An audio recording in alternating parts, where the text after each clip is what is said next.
Dogbert presents How to Beat This Dumbass Team. And now, let's join Dogbert.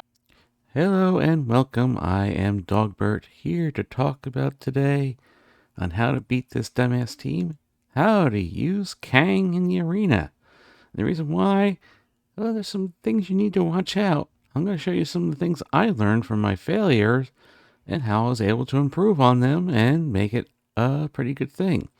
Now, using Kang in the arena, the way you're going to use him, well, it's going to vary differently depending on how big of a punch-up you're going against, how big your characters are, how big your Kang is. All this is going to play factors in, so I can only give you tips on what I figured out, and you're going to have to make it work with your roster against whatever opponent you're going against, because those big punch-ups are much more difficult. You have to really watch it. The other thing you got to watch out for is big Dormammus. Remember, there are some 7 reds out there, 6 reds out there, and even the 5 reds can be a big factor. You don't realize just how tanky those Dormammus can get and how much damage they can really put out. So, with all this being said, let's take a look at some videos. Oh, sorry about this. I forgot to mention I wanted to show off just how big characters I am using so you get an idea of just what I have. This is my Kang right now. I did upgrade him last night to level 87. He has been gear 16 since the start. I will be looking to upgrade him even further as the night goes on, as time goes on. I definitely want a big-ass Kang. The bigger the Kang, the better. Now let's take a look at some of the other characters I am using. So pretty much the team I like to use with Kang right now, that's the key. I like to use Emma with him along with Red Hulk, Weaver, and 99. My Emma has not changed in quite a while. She's been level 85 gear 16. Oh, about a year now. Back when I was doing DD5 the first time, she was one of the first characters I brought up to gear 16, and she has proven to be quite useful investment because you do want her to survive a little bit longer, be able to wipe out buffs more, and put those blinds out as much as possible, but this is where my Emma is. This is my 2099. He has been gear 16, well, since he came out, and I figured out he was incredibly good, and I needed as much focus on him as I could get. I am running Skirmisher, of course, on him.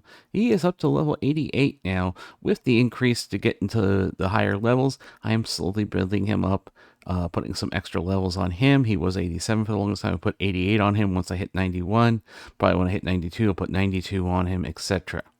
I'm just building him up very slowly. As long as he's landing his debuffs, I don't want to upgrade him any more than I have to. But because of there's a level gap you don't really want to go against. Generally, players, if I'm at 91, everybody else is going to be 91. That means their characters will be 91. I want to keep them within 3 levels, generally, just to make sure he has a good chance of landing his debuffs. But I think 99 is actually a character we highly undervalue, because don't forget, he does flip buffs on turn on his passive. That's incredibly valuable. He has an ability block, and he can strip buffs off as a skirmisher. He puts defense down. I think this is a very good character we often overlook just because he is so overshadowed by Spider Weaver. So let's go take a look at her next. And of course, this is my Spider Weaver. Of course, we all have 7 yellow now. Well, at least most people should, depending where you're at in the game and when you're watching this video. I have maxed her out gear 17, level 91, all the T4s. I am running blue ISO 4 striker on her. I do have a 6 red, 7 yellow. I would love to have a 7 red. She is going to be around for a long time right now because she will be a key to countering that apocalypse, because she can land that stun and trauma all in the same hit and then make them miss. So this is definitely a worthwhile investment. Plus, you also need her to get Apocalypse, so you're going to have to build her up to gear 17 anyway. You might as well build the best character as much as you can. That's what I'm doing. And let's go look at the best horseman out of them all now. And finally, this is my Red Hulk. This is by far the best horseman. I put all the T4s in him. I do run him as Striker. Some people run him as Raider. Some people run him as Skirmisher. I've seen all of them. It just depends on your playstyle. I prefer the Striker. I like getting that damage.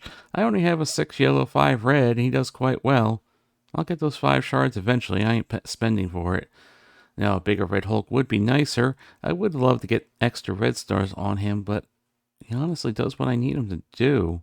So, I'm not really going to be putting too many more resources into him. I will upgrade him to 91 as soon as I get the chance, but I haven't really needed it yet. So, this gives you an idea of what I'm running. Okay, now that I showed you everything, let's go and take a look at how this all plays out. Now, this one's going to be a match I actually lose. There's your spoiler. But I want to show you why I lose. As soon as this thing loads. Because, of course, it takes forever. Because we're Marvel loading bar. Anyway. So one of the things here I did wrong was I targeted Red Hulk. I should have targeted Dormammu to get that vulnerability. Now, I don't target Spider-Weaver usually for that vulnerability because I generally have a problem where I knock her down too low and she'll die from bleeds and then she'll revive. So that's why I don't do that. I did the special there, which is also another mistake. I don't think we really wanted to use the special most times.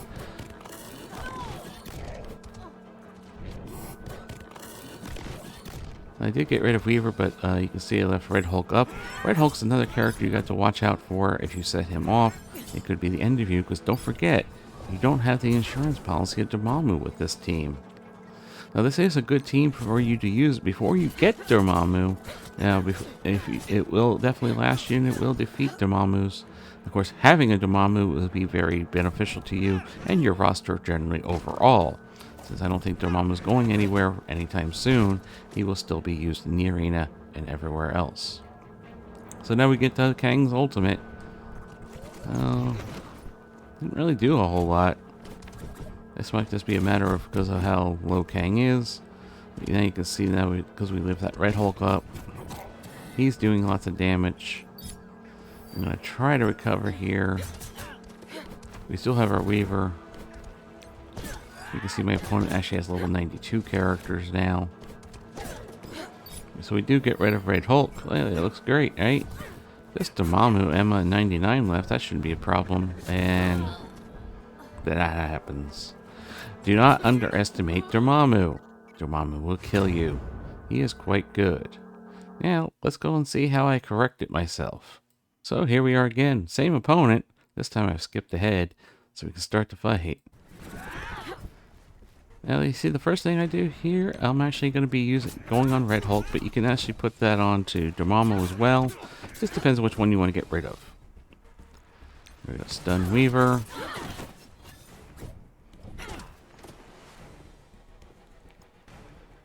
Now this time we're going to actually use the basic on Kang, and for this fight I actually brought in Striker ISO onto Kang.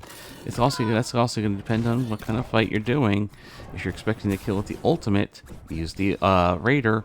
If you're expecting to have a little bit more of a fight like this, you might want to be using Striker. I think my recommendation is going to be if you just want one ISO, use Striker. So you want to make sure when you're using the Striker that you always target somebody with vulnerability. So that way you get an extra hit and get extra turn meter normally. Oh, sorry, this one's the one with Raider. I got it wrong. Okay, sorry. I've been doing too many things with Raider and Striker. I get them mixed up. I don't feel like re-recording it, so I'm leaving this in.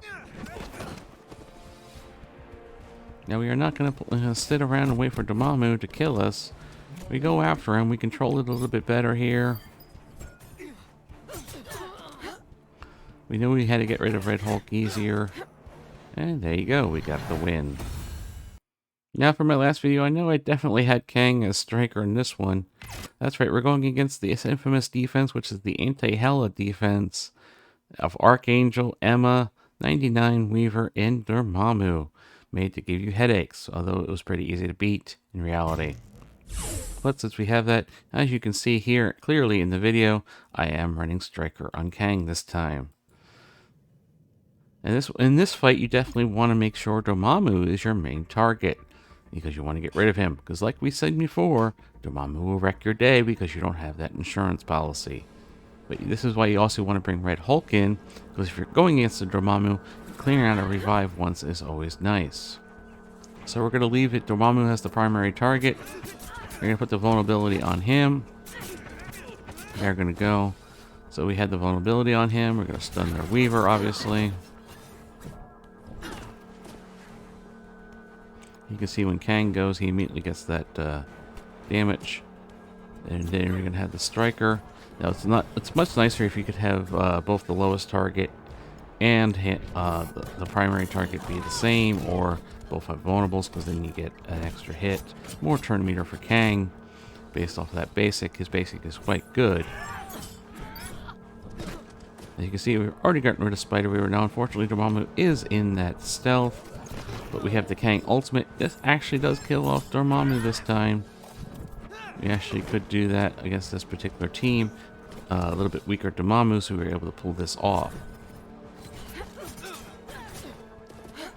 This might be one of those situations where it might have been better to have Raider if we were going against even a bigger Dormammu than this, because you get the extra damage and maybe kill him off that way, compared to a striker getting the extra turn meter.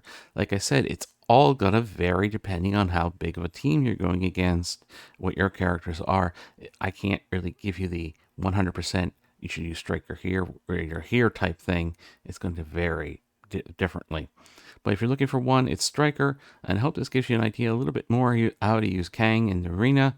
Be wary of Red Hulks, be wary of Dormammus. They can wreck your day, but when played correctly, you'll beat them. And of course, if you're putting Kang on defense, you're an idiot who can't read, because he only gives you the speed bar on offense, not on defense. Not saying Kang's not a good character, and if you don't know how to play him, maybe somebody will screw up. Maybe if you put him on defense right now, people don't realize that. Maybe it'll scare him off. Who knows? It's up to you. That's it for this how to beat this dumbass team, how to use Kang. Until next time.